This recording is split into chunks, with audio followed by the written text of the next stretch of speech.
Something that GCSEs could never prepare you for. Why are we doing that? When it's a clear difference I have noticed. People do start a conversation with me in French.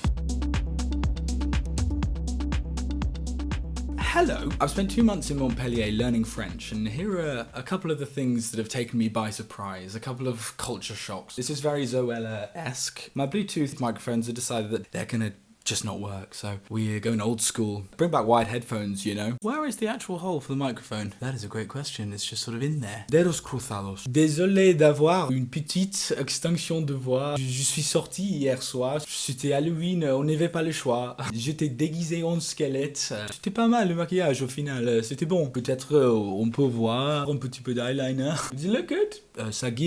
Ça give, no? Ça give skelett.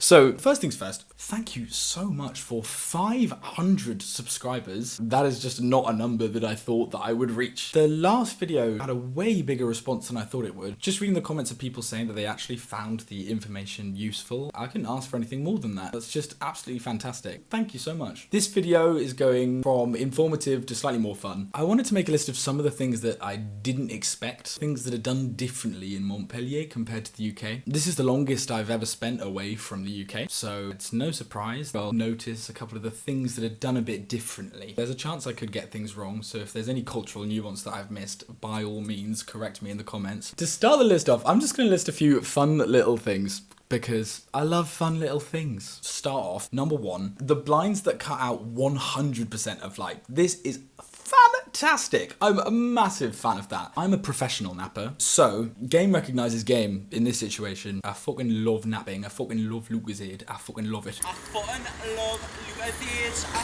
fucking love it. I love napping so much that I, at home, have bought 100% blackout curtains from IKEA. Not spot. Just do it. Hashtag just do it. In the south of France and in Spain, the culture of taking a siesta, it still kind of exists. Some people do it, some people don't. A lot of people don't. I'm not going to be like the person who says, oh yeah, everyone has to take a siesta in the middle of the day. But I mean, I do. So take a siesta, that is not it. Have one. Take? We'll get back to you on that. In Madrid, they had these as well. Big fan there, big fan here. But it's not just for napping, it's also extremely effective at keeping the inside of houses cool. Obviously, Montpellier is in the south of France. It's a very hot place. Houses are designed to keep the heat out. In the UK, it's the complete opposite. They're designed to keep the heat in. Really, really makes a difference. If you put the blinds down in the middle of a blazing hot day, it brings the temperature down by like 5 degrees. And also, you can't even see your hand in front of your face. It's that dark. It's napping alchemy, 100%, big fan. We should bring that to the UK without question, so respect. Number two is gonna be the little hooks next to the door. They're just so silly and funny, I love them. First time I saw it, I was like, what is that doing there? I looked into it. From what I've seen from looking it up, and please correct me if I'm wrong, it's a relic from sort of the old days when you might get a daily baguette delivery. It's just something that you can use to hook deliveries on. And it's lovely. I saw one of these interludes that was like, just a little woman. What is her story? Do you know what I mean? How does she get there? I don't want to give the impression that they're everywhere. It's actually probably on like 5% of doors, but it's something that is right up my street. Big fan of the little hooks on the door. Okay, number three is going to be the long pillow. Now, I will get the long pillow out, but you can see her just there. Love the long pillow. I looked it up. It's called un Traversin. You could use it to prop yourself up when you're reading the newspaper, or if you've got un petit café, le journal du matin. It's basically just a way of being comfortable in bed. I'm a chronic bed worker, which I know is bad, but I do it. I'm a chronic bed worker, so I think it has saved my spine. Either that, or it means that I'm spending more time working in bed and ruining my spine, but we'll not think about that. It's just lovely. Maybe I'm really easily pleased. That's probably it. But also, it's like nice to have a little pillow to hug at night. I just like it. Don't really know why. Just shout out long pillow. This video is quite silly. Anyway, number four, fun little thing. These are all in the bedroom. Clearly I'm spending too much time in my room. Number four is going to be the Moustiquaire Curtains. Big fan of these curtains. Lifesavers, actually, low key. When I first got to Montpellier, I saw these curtains and I kind of scoffed. I was like, what's that doing? All of the lights coming through and you can see through it. What's that going to do? These guys don't know how to nap. Little did I know I was wrong. I take it back. They're not actually to keep light out. They're not to help you sleep. They're not for privacy. They have one specific goal, and that is to stop mosquitoes from coming into the room. Les moustiques. I was eaten alive when I first got here. Oh my goodness. I felt like I was going to turn into one massive mosquito bite. It was really rough. It's brutal. It's horror. It's hell in there, babes. You have to be a certain type of person to survive. We're getting into autumn now, so the mosquitoes are decreasing in number, but Jesus Christ, it was bad. It was bad. You've got to have the window open when it's hot, and the mosquitoes are right in there. Oh my god, the number of mosquitoes that I have slapped off. Nasty little things. I think these curtains are the reason that I'm still here today. I have some blood left in my body, so shout out to the little curtains. We don't need them in the UK, so they can stay here, but shout out. So, that brings us to the end of the fun little things. Here are some more little culture shocks. Number 5 is going to be Bonjour versus Bonsoir. I didn't realise this, but if you say bonjour after 5 p.m, it's over for you. You've committed a terrible crime. If you say bonjour, then you it, mate. You've committed a major faux pas in front of the homies. It's just a vibes-based assessment, really. You just sort of have to guess a little bit before sunset, maybe around 5 p.m. that the switch happens, but you best not get it wrong. Otherwise, people are going to be laughing at you. And that is a worse fate than hell. It's also always bonjour and bonsoir when you say hi, but then when you leave, it's always bonne journée and bonne soirée. When I leave, you want to keep doing this, but then when I come around, you want to post up. There's a difference between bon and bonne, which I am trying to wrap my head around. But it's never any other way. If I left and I said bonjour, that would be fun. But no.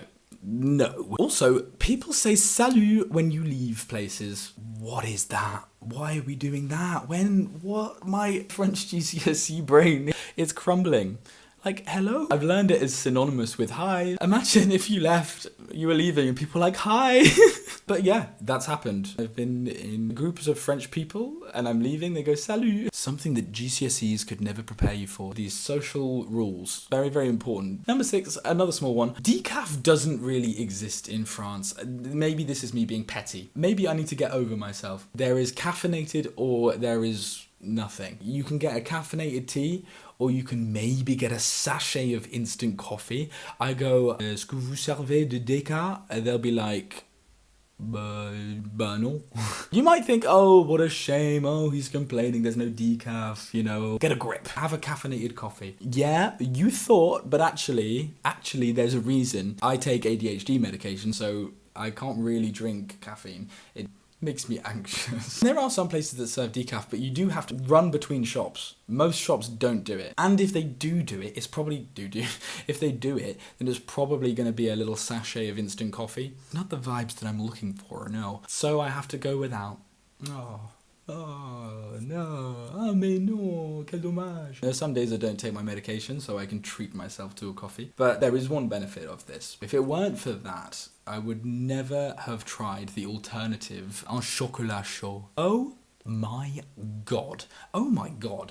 A chocolat chaud? What the hell do they put in that? They don't answer that stupid question. Hot chocolate in the UK is not hot chocolate. I've always said that. It's just mildly sugary milk, maybe with a little hint, just a little hint of chocolate flavouring, but really it is just, c'est nul. We need to get a grip. I'm just like, is it that hard? We should be having chocolat chaud just like the French. But no, we don't, which is a real shame. So I might be stealing some, I might buy some and bring it back. Patent pending. I'm going to bring it to the UK. Watch this space in 3 years. Something's got to change, and I'm sick of it. Well done, France. You smashed it. Moving on from the fun, silly things into maybe things that are actually important to know. More cultural differences. Number 7 is the Southern way of life. The way of life in Southern France. I'm a big fan. Bigger fan than I thought I would be. Not that I had bad expectations, but I mean, I'm just positively impressed. Maybe influenced. Everyone is more laid back in general, and I think this is a lesson actually that I am trying to learn. Everyone in the UK is always rushing about, thinking about what they're going to do next. No one takes the time to breathe. It's really interesting. It extends to the fashion as well. People sort of have a more relaxed fashion sense. The way that I could describe it is flowy. Lots of light layers, lots of linen, more tactile, more textural. Oh, I'm really going like verbose here. But it looks really lovely, and everyone finds their individuality, rather than you might find in possibly Paris, where everyone's sort of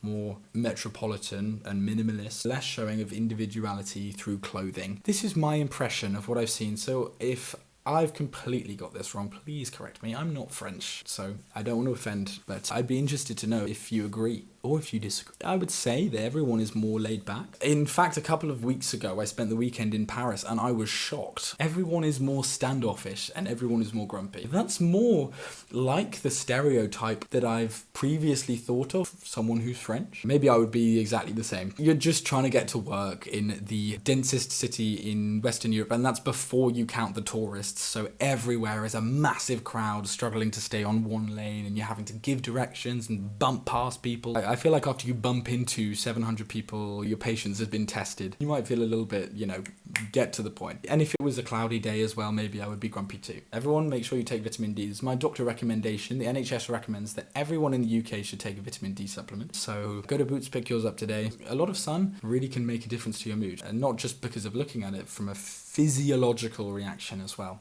So maybe that's the explanation. I love the accent, although it was a nightmare to understand on the first day. It certainly contributed to my speaking difficulties. With my host mother Annie, she speaks with a southern accent. The way that everyone sort of describes it, it has a sort of sing-song quality. It kind of just goes up and down. I guess the comparison I would make is like the Bristolian accent. It's like with a proper strong Bristol accent. If you've ever watched This Country, I don't even like bounties that much. The thing is, I don't even like bounties that much. I just feel sorry for them because they're always left. Yeah. It's kind of, à mon avis, it's kind of the equivalent of that. It's just pleasant to listen to. Just a little harder to understand for someone who's new to listening to a lot of French. It's funny how some of the syllables change. So she was like, d'accord, on se voit demain. I was like, eh? It was a real obstacle course for my ear. But still, in terms of personality, I'm a big fan of the south of France, it must be said. And it's nice to see there's cultural differences. And actually, I really quite like this way of life. Number 8 is people really don't speak English as much as I thought. A lot of people do speak very good English, but I genuinely had this expectation and this stereotype, which I'm now realizing is mostly Parisian, that everyone would speak fluent English and that it would actually be very difficult to have conversations in French. That actually is not the case. I've had a few conversations with groups of French people where nobody in the group really speaks more than a couple of sentences in English. And people are often happy or even prefer to speak in French, which is a surprise. I'm completely the opposite from what I expected / feared. Some people are perfectly fluent, but that number is smaller than I thought. I was in Toulouse 2 weeks ago and I ordered a coffee and the man behind the counter asked me, "Vous voulez un café ou un café noisette?" I was like, un café noisette, c'est quoi ça? And he was like, un café noisette, a bleach and tone, like a bleach and tone. I was kind of expecting him to go to English, and he didn't. And this was perfect because it meant that I had to actually ask what it was, and we spoke in French, and I got to practice my French. Really not how I would expect a situation like that to go down. I imagine that it's more common to be fluent in English in Paris. But in the south of France, English is less common. Possibly another thing to consider if you're picking a language school, you want to be in a place where people will speak French to you. It's really good for immersion. Maybe Montpellier is a better place than Paris. Si tu veux pratiquer ton français dans la rue, maybe it's a better choice. Number 9. What meme is number 9? There's a meme there. I don't know what the meme is. 2 number 9s, a number 9 large, a number 6 with extra dips. Number 9 is the vous and tu dynamic. I didn't realise the extent to which this is completely natural and unspoken. It's all vibes based. Let's say you're having a conversation with someone you don't know, someone older or professional context. You might vous voyez each other or use the vous pronoun to refer to each other. They might vous voyez you as well, so you're both calling each other vous. But then at some point they might just, throw in a tu, just, to let you know, oh, it's chill. You're okay. Hey, you're okay. You can tutoyer each other. Ah, tu viens d'où? It's just an invitation for you to start doing the same. But if you don't start doing the same, then that's gonna be rude. And when my French ear wasn't in, I honestly was having difficulty just hearing what people were saying. It's actually sometimes quite hard to hear when a pronoun is just thrown in extremely quickly. Ah, qu'est-ce que tu penses? So it's a classic recipe for blunders. I don't know. It's just like social rules. You can ask, and I have asked, est-ce que ça vous dérange si on se tutoie? And people will be like, ah oui, c'est bien, oui. But yeah, most of the time it's kind of unspoken. It's not just about age, it's about context. Shop counter, for example. I might vous voyez someone who's 5 years younger than me, but I use tu with most of my teachers, which is interesting. I know a little bit about it with usted. ¿Cómo está usted? ¿Cómo estás? Como está usted? To get very grammatical, it is interesting because usted is the third person singular, like he, she, it, or one, and vous is the second person plural, so you guys. It's a little bit different to wrap your head around, but it's the same concept. You're repurposing a pronoun. People in the UK be like, I find pronouns so confusing, and it's like, literally, French people are having to navigate a much more complicated world. Pronomial verbs, direct object pronouns, indirect object pronouns, on and e. So yeah, we really don't have anything to complain about. Using a they them pronoun, like, we can do it too. Let's back ourselves. It's possible. So to stop the lecture, there's a man who makes me crepes at the cafe next door to the school. His name is Osan, legend. He started off calling me vous, and I said, passez une bonne journée when I walked off with my crepe. Then one day I accidentally said, passe une bonne journée, and he said, à toi. Oh no! Have we moved too fast? Then he carried on with two.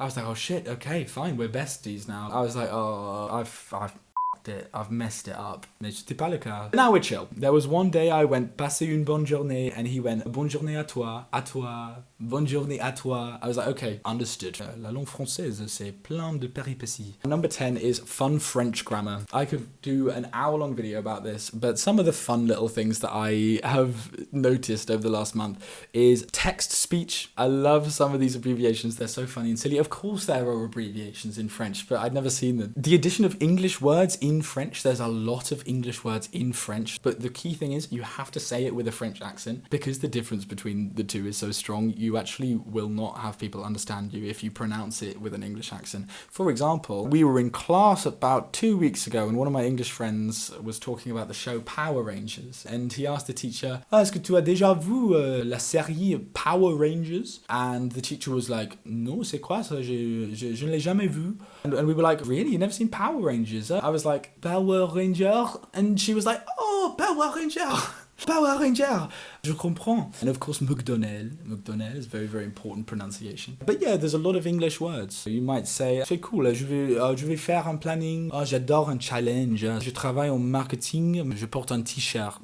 Faire du stand-up. L'ordinateur, ça bug. You might say, la nouvelle, ça buzz à mort. Ça buzz à mort sur Twitter. Mais c'est le fake news. Or something like that, you know. Little English, little anglicisms. Somebody texted me, bon W-E. I was like, are they trying to say bon nuit? No, I should slap myself on the wrist for my French grammar, because that would be bonne nuit, not bon nuit. But no, they're saying bon weekend. So a lot of English words. Also interesting to see how all of the exclamation marks and question marks have a space between them. Why? No reason. Semicolons, colons, question marks, and exclamation marks. The rest, no. Those four, very, very important to separate it with a space. Why? I don't know. It's just very French, you know. C'est comme ça qu'on fait les choses. Wherever you can chuck in a little rule, just chuck it in. Anyway, so that is 10. Some bonus observations before my phone runs out. 2 things you can do to look more French, to look a little bit less like a tourist. And I say this knowing that I look completely English. Take this with a grain of salt. This has happened sometimes. Sometimes someone will bump into me in a shop and they'll go, oh, sorry. I'm like, what the hell? I didn't say anything. How did you know? But obviously there's many things just giving it away. I was like, what's giving me away? So I decided to do some people watching, and here are 2 top tips to make you look more French. Number 1 is stop smiling. It's really common in the UK to always have a polite smile on your face. It's not always a full-blown smile, but your face is not relaxed. Where you hold the door for someone, this is when you crack out the weapon that every British person has in their arsenal, which is the British smile. The British smile. It just gives you away. If you're wandering around like looking friendly, don't look friendly. You don't look French. In France, by comparison, everyone is scowling. Really, they just have a relaxed face. I tried it out walking around without a smile. It felt so weird. But at the end of the day, I was like, damn, face feels so relaxed. Number 2 is to slow down. British people are always in a hurry for everything. Sometimes I've been with another British student in a group of students talking about British things, and I turn around and I realise we have abandoned the entire group all the way back there. It's like, okay, the British small talk is on. We are running. It's like the Nicki Minaj sound. Slowing down, that can be applied to life here in general. Everything moves a little bit more slowly, and everyone is happier because of it. I feel like my blood pressure has dropped after spending 2 months here. It's honestly made me have a couple of reflections on who I am as a person. Like, there's more to say on that in another video, but it's made me do some self-reflecting. Why am I always trying to do so much? Why am I always rushing? And I've started to make a couple of small changes, and that's really, really interesting. At the start, I was getting stuck behind people walking slowly, and I was getting frustrated. Now I'm thinking, why am I not walking slowly? Why am I rushing?